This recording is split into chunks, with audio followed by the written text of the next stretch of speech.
जय हिंद, जय भारत। नमस्कार दोस्तों, एक बार फिर से ज्योग्राफी के सेकंड लेक्चर में, दूसरी क्लास में, दूसरे लेक्चर में, दूसरे वीडियो में मैं चंद्रहास एक बार फिर से आप सभी का स्वागत करता हूं।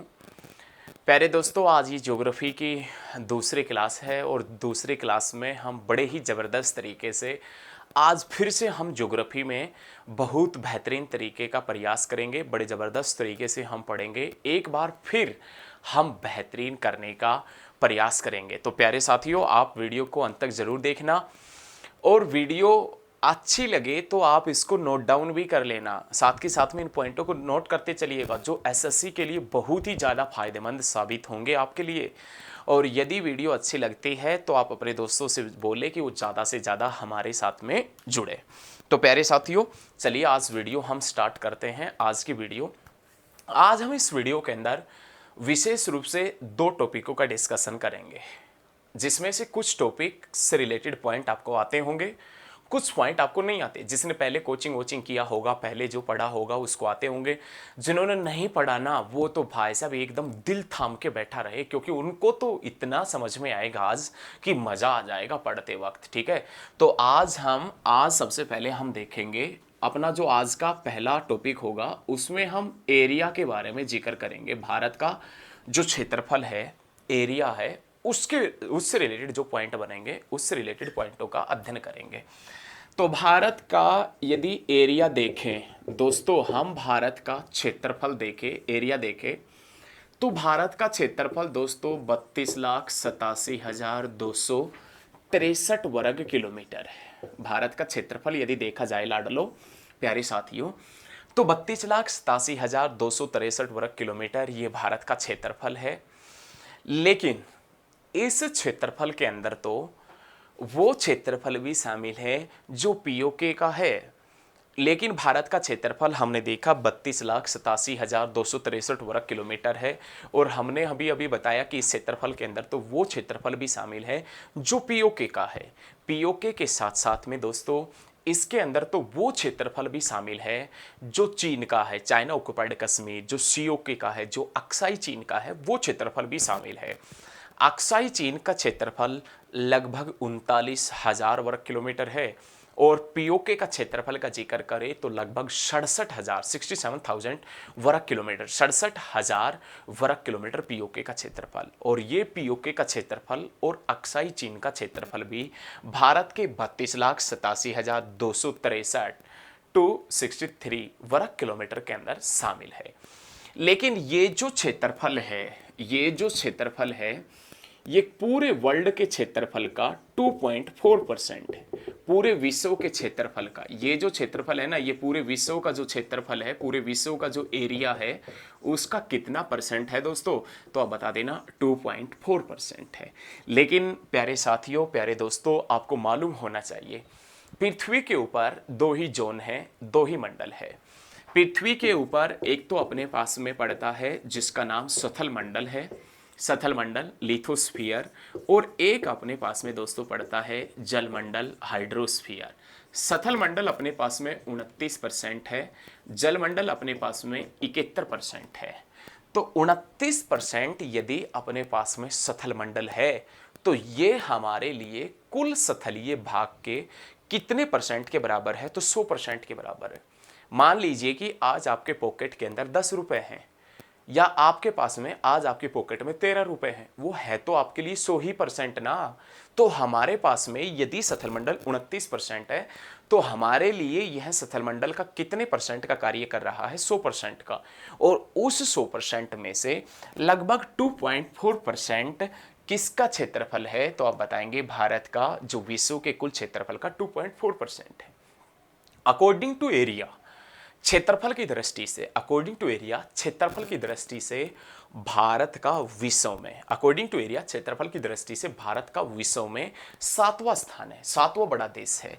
अब जिसमें हमने एक बहुत ही शानदार ट्रिक बना रखी है, जिसमें नाम आता है रुक चीन। रुक चीन।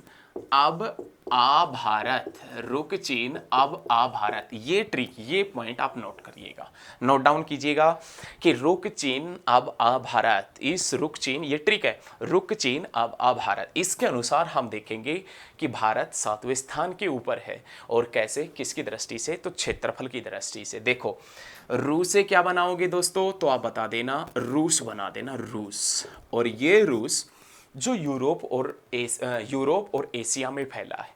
लेकिन ये क्वेश्चन आपके दिल में काफ़ी बार जगह बनाता होगा। ये क्वेश्चन बड़ा ही शानदार क्वेश्चन है कि रूस तो 2 कंटिनेंट में फैला है, 2 महाद्वीपों में फैला है, जिसके कारण इस रूस को कंटिनेंट्स कंट्री के नाम से, महाद्वीपों का देश भी कहते हैं। लेकिन रूस की गिनती दोस्तों यूरोप में होती है। ऐसा क्यों है? क्योंकि रूस की राजधानी मॉस्को, रूस की राजधानी मॉस्को, वो मॉस्को ना यूरोप में स्थित है, जिसके कारण रूस की गिनती यूरोप महाद्वीप में होती है। जैसे भारत एशिया महाद्वीप में है, भारत एशिया कंटिनेंट में है, लेकिन भारत की राजधानी दिल्ली यदि यूरोप में होती, मान लीजिए भारत भी 2 महाद्वीपों में फैला होता, यूरोप और एशिया में, और भारत की राजधानी दिल्ली यूरोप में होती, तो हम भारत को गिनते ही नहीं एशिया में, भारत को यूरोप में गिनते। तो रूस 2 महाद्वीपों में फैला है, यूरोप में, एशिया में, लेकिन रूस की जो राजधानी है ना, उसका नाम मॉस्को है, और वो मॉस्को यूरोप में है, जिसके कारण हम भाई साहब रूस को गिनते हैं यूरोप में। यूरोप महाद्वीप जिसमें देशों की संख्या 48 है, 48 देश यूरोप महाद्वीप के अंदर पड़ते हैं। ध्यान रखिएगा, रूस जो सबसे पहले रूस से रूस बनाएंगे जो यूरोप महाद्वीप में है। कैसे बनाएंगे दोस्तों? कनाडा, कनाडा कौन से महाद्वीप में है? उत्तर अमेरिका महाद्वीप के अंदर। उत्तर अमेरिका महाद्वीप का सबसे बड़ा देश कनाडा है। ये हमने कैसे कनाडा बनाया ना, उत्तर अमेरिका महाद्वीप जिसका सबसे बड़ा देश कनाडा है, जिसकी राजधानी ओटावा है, और ये ओटावा नदी के किनारे ही स्थित है। उसके बाद में 3rd नंबर पर चीन आता है। एशिया का क्रांतिकारी देश है चीन, एशिया महाद्वीप के अंदर पड़ता है, जिसकी राजधानी बीजिंग है। उसके बाद में अब के ऐसे बनाएंगे अमेरिका, अब के ऐसे क्या बनाएंगे? अमेरिका। अमेरिका कौन से महाद्वीप में स्थित है? तो उत्तर अमेरिका महाद्वीप में। ये जो अमेरिका पड़ता है ना, ये कौन से महाद्वीप में है? तो उत्तर अमेरिका में, नॉर्थ अमेरिका कंटिनेंट के अंदर स्थित है। कौन सा देश? तो आप बता देना, अमेरिका। ध्यान रखिएगा, अमेरिका जिसकी राजधानी क्या है? Washington DC. अमेरिका के नाम से महाद्वीप तो 2 हैं, लेकिन ध्यान रखिएगा एक अमेरिका है, वो उत्तर अमेरिका महाद्वीप के अंदर स्थित है। अमेरिका जिसकी राजधानी वाशिंगटन डीसी है, और वाशिंगटन डीसी कौन सी नदी के ऊपर स्थित है? तो दोस्तों आप बता देना, पोटोमैक नदी के ऊपर स्थित है वाशिंगटन डीसी। वैसे क्या बनाएंगे दोस्तों? ब्राजील। अरे ब्राजील कौन से महाद्वीप में है? तो दक्षिण अमेरिका महाद्वीप में।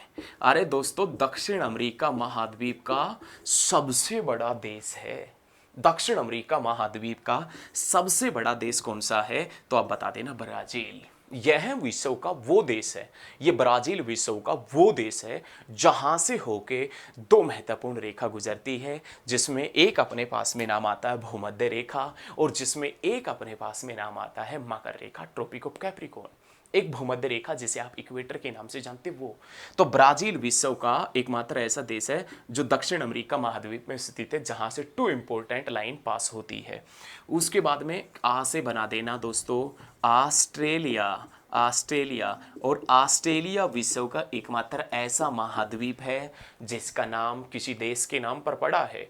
ऑस्ट्रेलिया एक देश भी है और ऑस्ट्रेलिया एक महाद्वीप भी है, और ऑस्ट्रेलिया महाद्वीप का नाम ऑस्ट्रेलिया देश के नाम पर पड़ा है।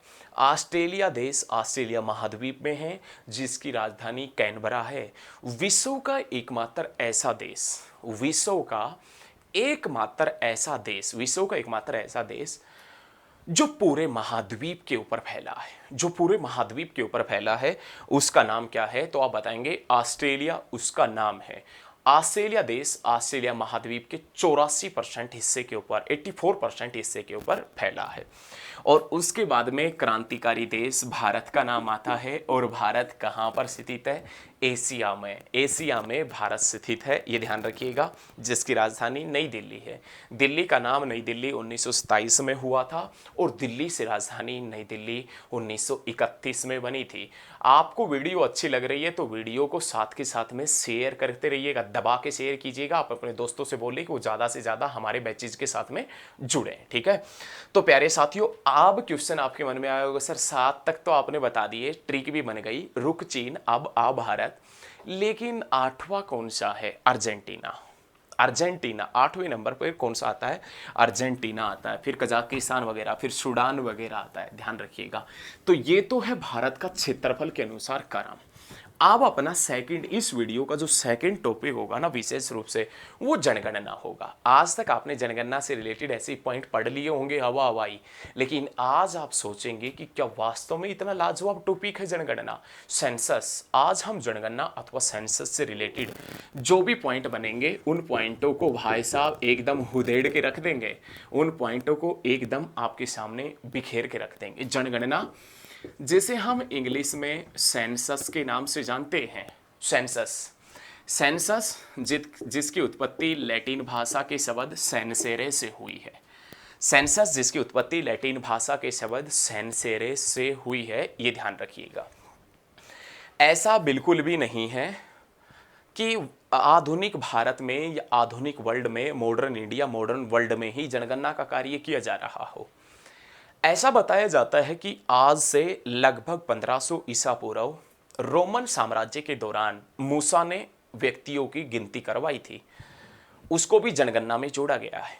समय बीतता है, चंद्रगुप्त मौर्य का टाइम पीरियड आता है, और चंद्रगुप्त मौर्य जिनके राजनीतिक गुरु या उनके गुरु, जिसका नाम था चाणक्य, जिसका नाम कौटिल्य, जिसका नाम विष्णुगुप्त, चाणक्य, कौटिल्य अथवा विष्णुगुप्त ने भी व्यक्तियों की गिनती की थी, जिसको जनगणना के अंदर जोड़ा गया है। समय बीतता है और एक दिल्ली की गद्दी पर एक महान सम्राट बैठता है, एक महान बादशाह बैठता है, जिसका नाम अकबर महान है। और वो अकबर महान या अकबर सम्राट, जिसके दरबार में 9 रत्न थे, जिसका एक रत्न अबुल फजल भी था, और वो अबुल फजल जिसने अकबर की जीवनी लिखी थी, जिसका नाम आईने ए अकबरी था। उस आईने ए अकबरी पुस्तक में भी जनगणना का उल्लेख मिलता है। तो आप ऐसा मत सोचिएगा कि जनगणना अथवा सेंसस का कार्य सिर्फ मॉडर्न इंडिया में अथवा मॉडर्न वर्ल्ड में ही किया जा रहा है। प्राचीन कुछ स्रोत मिले हैं जिसमें चंद्रगुप्त मौर्य के टाइम पीरियड का, अकबर के टाइम पीरियड का, रोमन साम्राज्य के दौरान का, उसमें भी जनगणना का उल्लेख मिलता है। तो हम ये अनुमान लगा सकते हैं कि जनगणना हमारे लिए कोई नया विषय बिल्कुल भी नहीं है। लेकिन मॉडर्न तरीके से पूरे विश्व में पहली बार जनगणना कहाँ हुई थी? यदि हम आधुनिक पद्धति से देखें, पूरे विश्व के अंदर सर्वप्रथम आधुनिक पद्धति से, पूरे विश्व में सर्वप्रथम आधुनिक पद्धति से जनगणना कार्य, पूरे विश्व में सर्वप्रथम आधुनिक पद्धति से मॉडर्न तरीके से जनगणना 1749 में हुई थी। कहाँ हुई थी? स्वीडन में हुई थी। स्वीडन जिसकी कैपिटल क्या है? स्टॉकहोम जिसकी कैपिटल है। और स्वीडन दोस्तों कहाँ है? यूरोप में है। और यूरोप जिसके अंदर टोटल कितनी कंट्री है? तो आप बता देना, 48 देश यूरोप के अंदर है। प्यारे दोस्तों ध्यान रखिएगा, पूरे विश्व में सर्वप्रथम जनगणना का जो उल्लेख मिलता है, जनगणना का जो कार्य मिलता है मॉडर्न तरीके से, मॉडर्न तरीके वाली, वो 1749 में कहाँ? स्वीडन में। स्वीडन जिसकी कैपिटल स्टॉकहोम है। स्वीडन जो यूरोप कंटिनेंट में है, और यूरोप के अंदर 48 देश हैं, 48 कंट्री हैं, 48 देश हैं। उसके बाद में नाम आता है इंग्लैंड के अंदर पहली बार जनगणना कब हुई थी? तो आप बताएंगे 1801 में इंग्लैंड के अंदर जनगणना हुई थी। भाई इंग्लैंड की जनगणना हम क्यों पढ़ें? क्योंकि यहीं के तो निवासी हमारे ऊपर अधिकार जताते थे, यहीं के तो वो लोग थे जो हमारे ऊपर अधिकार जताते थे, हमारे ऊपर हुकूमत करते थे। तो हम अपनी जनगणना पढ़ने से पहले उनके बारे में तो जान ले कि उनकी जनगणना कब स्टार्ट हुई थी। तो इंग्लैंड में पहली बार जनगणना का कार्य दोस्तों कब हुआ था? तो आप बता देना, 1801 में इंग्लैंड में पहली बार जनगणना हुई थी। ये ध्यान रखिएगा अच्छे तरीके से। उसके बाद में प्यारे दोस्तों बहुत ही जबरदस्त क्वेश्चन अपने पास में आता है कि पूरे विश्व में पहली बार दशकीय जनगणना, डेकेडल सेंसस, पूरे विश्व में पहली बार दशकीय जनगणना, पूरे विश्व में पहली बार दशकीय जनगणना, जिसे आप डेकेडल सेंसस के नाम से जानते हैं, डेकेडल सेंसस, पूरे विश्व में पहली बार डेकेडल सेंसस दशकीय जनगणना कहाँ हुई थी? तो 1790 में हुई थी। और कहाँ हुई थी दोस्तों? अमेरिका के अंदर। ये तीनों पॉइंट आप नोट करिएगा, तीनों पॉइंटों को जबरदस्त तरीके से पढ़ेंगे, उसके बाद में हम इंडिया के ऊपर आएंगे। आधुनिक पद्धति से सर्वप्रथम जनगणना पूरे वर्ल्ड में मॉडर्न तरीके से 1749 में 1749 के अंदर हुई थी। इंग्लैंड में पहली बार सेंसस वर्क 1801 में किया गया था, जनगणना का कार्य। और दशकीय जनगणना पूरे वर्ल्ड के अंदर, पूरे वर्ल्ड में, पूरे विश्व में पहली बार डेकेडल सेंसस वर्क अमेरिका में किया गया था 1790 में। ध्यान रखिएगा, पूरे विश्व में पहली बार दशकीय जनगणना 1790 में हुई थी, अमेरिका के अंदर हुई थी। ध्यान रखें। अब हम आते हैं भारत के ऊपर, तो इन पॉइंटों को एक बार हम नोट कर रहे हैं, साफ कर रहे हैं। और यदि आपने ये पॉइंट नोट नहीं किए हैं, यदि आपने ये पॉइंट नहीं लिखे हैं, नोट नहीं किए हैं, तो आप वीडियो को बैक कर लीजिएगा और बैक करके आप देख सकते हैं। तो अब आते हैं भारत के ऊपर। भारत की जनसंख्या या हिंदुस्तान की जनसंख्या बड़ी तीव्र गति से बढ़ रही थी और इसको लेकर भारत के गवर्नर जनरलों के मन में भी चिंता थी। एक भारत के गवर्नर जनरल हुआ करते थे जिसका नाम लॉर्ड मेयो था। लॉर्ड मेयो ने सोचा कि क्यों ना हम हिंदुस्तान के ऊपर अधिकार जताते हैं, तो हमें हिंदुस्तान की जो इतनी भी जनता है उसको समझने की ज़रूरत है, उस जनता के बारे में जानने की ज़रूरत है। और उस जनता के बारे में यदि हमने जानना है तो हमने भारत के अंदर जनगणना करवानी पड़ेगी। और जनगणना के अंदर हम विशेष रूप से क्या देखते हैं कि कौन से क्षेत्र के अंदर अधिक लड़कियां पैदा हो रही है, किस क्षेत्र के अंदर अधिक लड़के पैदा हो रहे हैं, किस क्षेत्र में अधिक लड़कियां शिक्षित हैं, लिटरेसी रेट ज़्यादा है, किस क्षेत्र की लिटरेसी रेट कम है, किस क्षेत्र का सेक्स रेशियो ज़्यादा है, किस क्षेत्र का सेक्स रेशियो कम है, किस क्षेत्र की पॉपुलेशन डेंसिटी जनघनत्व अधिक है, किसका कम है, किस क्षेत्र का एरिया कितना है, किसका एरिया, ये सब मतलब जनता के विषय में जानना, जनता के विषय में जानना ही जनगणना है। लेकिन भारत के एक गवर्नर जनरल हुआ करते थे जिसका नाम लॉर्ड मेयो था, और उस लॉर्ड मेयो ने भारत में पहली बार जनगणना करवाई थी। कैसे हुई थी, क्या हुई थी, क्या क्या परिस्थितियां थी, वो हम एक बार देखेंगे। देखो, भारत में पहली बार, इंडिया में फर्स्ट टाइम, भारत में पहली बार जनगणना, भारत में पहली बार जनगणना 1872 में हुई थी दोस्तों, 1872 के अंदर। लेकिन ये जनगणना किसके शासनकाल में हुई थी? इस समय गवर्नर जनरल कौन हुआ करता था? लॉर्ड मेयो हुआ करता था। ना तो इस समय कोई जनगणना डिपार्टमेंट था, विभाग था, सेंसस डिपार्टमेंट था। ये तो जनगणना जो हुई थी 1872 में, इसके बाद किसी को नहीं पता था कि आने वाली 2 साल में, 5 साल में, 10 साल में जनगणना होगी या नहीं होगी, कब होगी, किसी को कुछ नहीं पता था। लॉर्ड मेयो के शासनकाल में जो जनगणना 1872 में हुई थी, और जब आगे आने वाली परिस्थितियों के बारे में किसी को कुछ पता ही नहीं था, तो इसके कारण इस पहली जनगणना को भारत की पहली अस्थायी जनगणना का करार दिया गया था। भारत की पहली अस्थायी जनगणना या अनियमित जनगणना, या भारत की पहली इर्रेगुलर सेंसस, भारत की पहली अनियमित जनगणना 1872 में लॉर्ड मेयो के शासनकाल के दौरान हुई थी। लेकिन कुछ समय के बाद भारत में गवर्नर जनरल बदलते रहते थे, और कुछ समय के बाद ही भारत में एक जनगणना विभाग बनाया जाता है। और जनगणना जो विभाग बनाया जाता है, वो जनगणना विभाग पहली बार भारत में जनगणना कब करवाता है? भारत में पहली बार जनगणना कब करवाता है?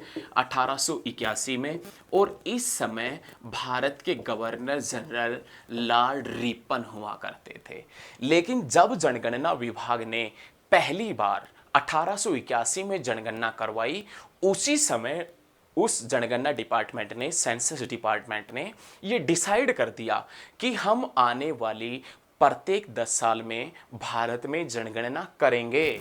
आज के बाद में भारत में प्रत्येक 10 साल में जनगणना होगी, और इसी कारण भारत की पहली स्थायी जनगणना, नियमित जनगणना, रेगुलर सेंसस 1881 वाली बनी।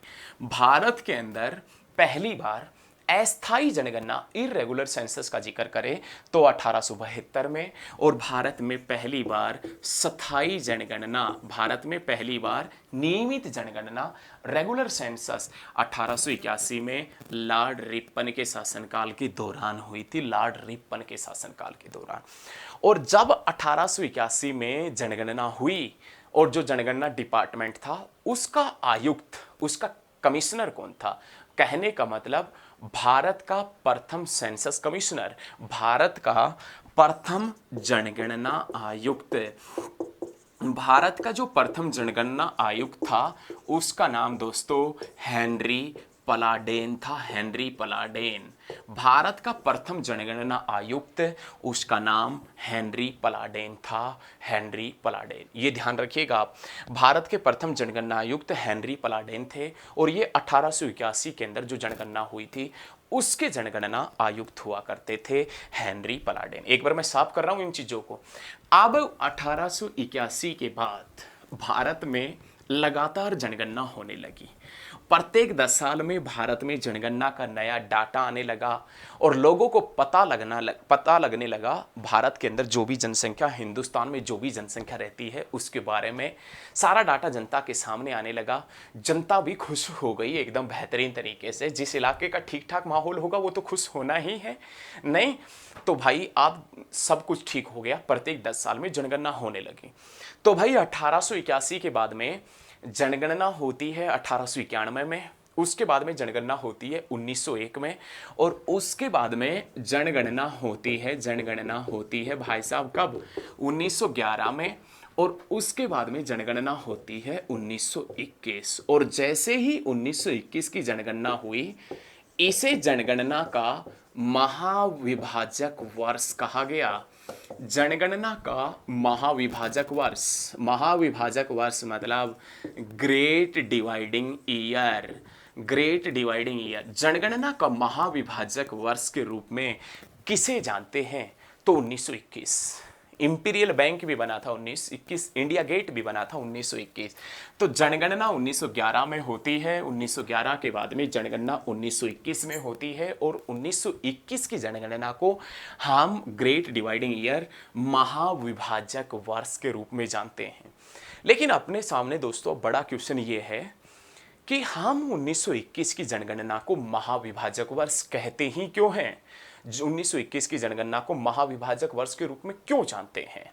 तो भाई 1911 में जो जनसंख्या थी, 1911 में जो भारत की पॉपुलेशन थी, जो जनसंख्या थी, और 1921 में जो भारत की जनसंख्या देखी गई 10 साल के बाद, 1911 में जो भारत की जनसंख्या थी, 1921 में जो भारत की जनसंख्या देखी गई 10 साल के बाद में, उसमें भाई साहब 0.39% की कमी मिलती है, कमी। मतलब 1911 में जितना पॉपुलेशन भारत का है ना, जितना पॉपुलेशन भारत का है, और 1921 में जितना पॉपुलेशन भारत का है, वो भाई साहब 1921 में घट गई। 1911 में जो जनसंख्या थी, 1921 में जो जनसंख्या देखी गई, उसमें कमी मिलती है।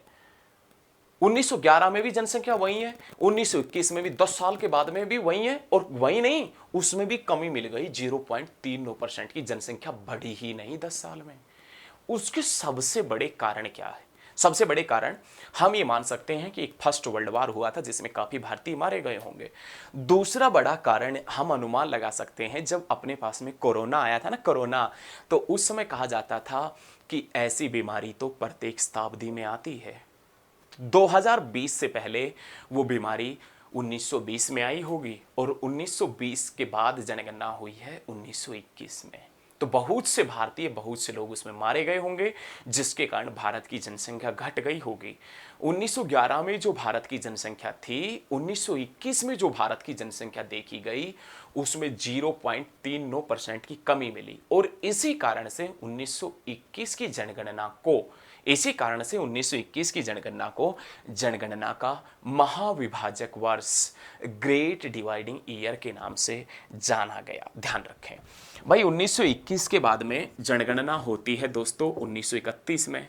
भारत में पहली बार जाति आधारित जनगणना, भारत में पहली बार जाति आधारित जनगणना, मतलब कास्ट वाइज, भारत में पहली बार कास्ट वाइज सेंसस, भारत में पहली बार जाति आधारित जनगणना कब हुई थी? 1931 में।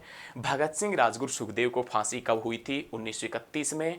और राजधानी दिल्ली से नई दिल्ली, राजधानी दिल्ली से नई दिल्ली कब बनी थी? 1931 में। हम कलकत्ता से दिल्ली नहीं बोल रहे हैं, भारत की राजधानी कलकत्ता से दिल्ली तो 1912 में बनी है, घोषणा 1911 में हुई है, लेकिन राजधानी दिल्ली से नई दिल्ली कब बनी है? तो आप बताएंगे 1931 में। और भारत में पहली बार जाति आधारित जनगणना मतलब 1931 में हुई कास्ट वाइज सेंसस।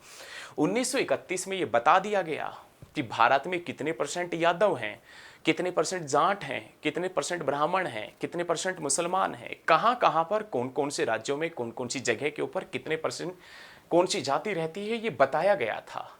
अब की बार भी कुछ नेता, बीजेपी कह रही है कि हम जाति आधारित जनगणना नहीं करेंगे 2021 वाले, लेकिन कुछ पार्टियां बिहार, उत्तर प्रदेश या और साउथ भारत की कुछ पार्टी ये कह रहे हैं कि नहीं, आपको बताना ही होगा कि कौन से स्टेट में कौन सी जाति कितना परसेंट निवास करती है, पूरे भारत में कितना परसेंट है, कौन सी जाति ज़्यादा पढ़ी लिखी, ये सब चीज़ें मतलब जाति के बारे में सारी चीज़ें बखान करना, जाति आधारित जनगणना। और भारत में पहली बार जाति आधारित जनगणना 1931 में हुई थी।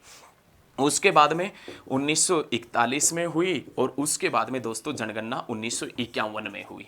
1951 ये इंडिपेंडेंट इंडिया, स्वतंत्र भारत, इंडिपेंडेंट इंडिया की पहली जनगणना थी। ये इंडिपेंडेंट इंडिया जो स्वतंत्र भारत है उसकी पहली जनगणना हुआ करती थी 1951 वाली, ध्यान रखिएगा। इस जनगणना के कमिश्नर कौन थे? 1951 के अंदर जो जनगणना हुई थी इसके जनगणना आयुक्त कौन थे, इसके सेंसस कमिश्नर कौन थे? तो आप बता देना R.A. गोपाला स्वामी। R.A. गोपाला स्वामी, R.A. गोपाला स्वामी इस जनगणना के आयुक्त हुआ करते थे। स्वतंत्र भारत के प्रथम जनगणना आयुक्त कौन थे? तो लाडलो आप बता देना R.A. गोपाला स्वामी। R.A. गोपाला स्वामी इस जनगणना के आयुक्त हुआ करते थे। ठीक है, अरे बड़े जबरदस्त तरीके से पढ़ेंगे अपन। देखो अब क्वेश्चन आता है कि जनगणना का महाविभाजक वर्ष तो ग्रेट डिवाइडिंग ईयर तो किसे कहते हैं? हम आप बता देना 1921 को। लेकिन जनगणना का लघु विभाजक वर्ष, स्मॉल डिवाइडिंग ईयर, जनगणना का लघु विभाजक वर्ष किसे कहते हैं? 1951। जनगणना का लघु विभाजक वर्ष के नाम से हम किसे जानते हैं? तो आप बता देना 1951। क्यों? क्योंकि ऐसा बताया जाता है कि भारत के अंदर 1951 की जो जनगणना थी ना, उसमें शिशु जन्म दर सबसे ज्यादा रही है।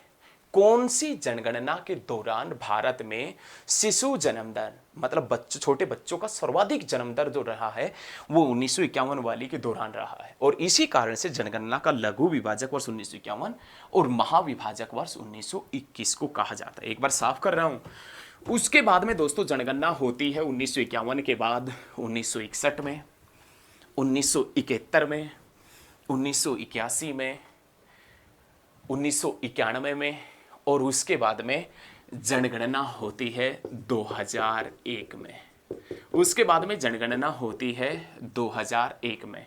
भारत में पहली बार कंप्यूटरीकृत जनगणना, भारत में पहली बार फुली कंप्यूटराइज सेंसस, भारत में पहली कंप्यूटराइज सेंसस, कंप्यूटरीकृत जनगणना, भारत में पहली बार कंप्यूटरीकृत जनगणना, फुली कंप्यूटराइज सेंसस कब हुई थी? 2001 में। पूरा का पूरा जो डाटा उपलब्ध किया गया था ना, डाटा उपलब्ध कराया गया था वो कंप्यूटर के ऊपर उपलब्ध कराया गया था, ये ध्यान रखिएगा 2001 के अंदर। वर्तमान में भाई साहब जनगणना चली हुई है कब की? तो 2011 की।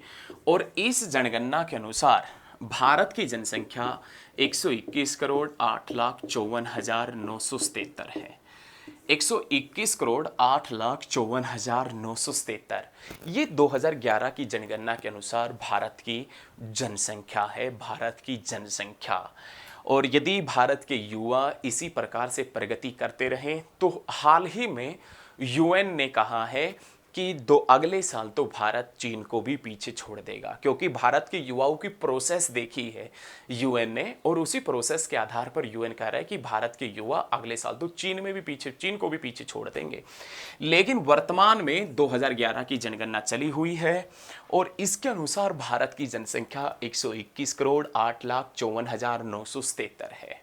यह जो जनसंख्या है ना, पूरे वर्ल्ड की जनसंख्या का 17.5% है, 17.5%।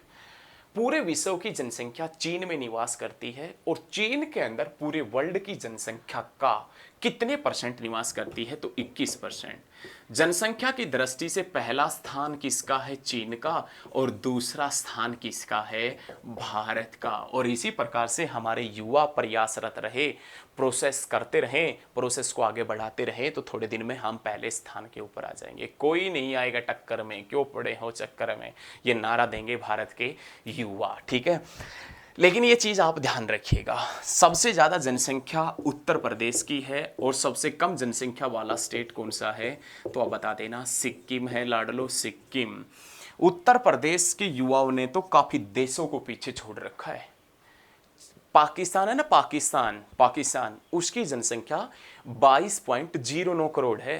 पाकिस्तान की जनसंख्या 22.09 करोड़, उत्तर प्रदेश की जनसंख्या 30 करोड़ प्लस। दिमाग खराब हो जाएगा पाकिस्तान का। सिर्फ उत्तर प्रदेश वाले चले गए ना, रगड़ के रख देंगे भाई साहब, और फिर भी 3-5 करते, ये नहीं देखता कि उत्तर प्रदेश वाले ही कितने हैं। उत्तर प्रदेश के युवाओं ने तो काफी देशों को पीछे छोड़ रखा है जनसंख्या में। तो उत्तर प्रदेश की जनसंख्या 30 करोड़ प्लस, और पाकिस्तान की जनसंख्या 22.09 करोड़। तो बोला नहीं, जनसंख्या में बखिया उधेड़ देंगे भाई साहब।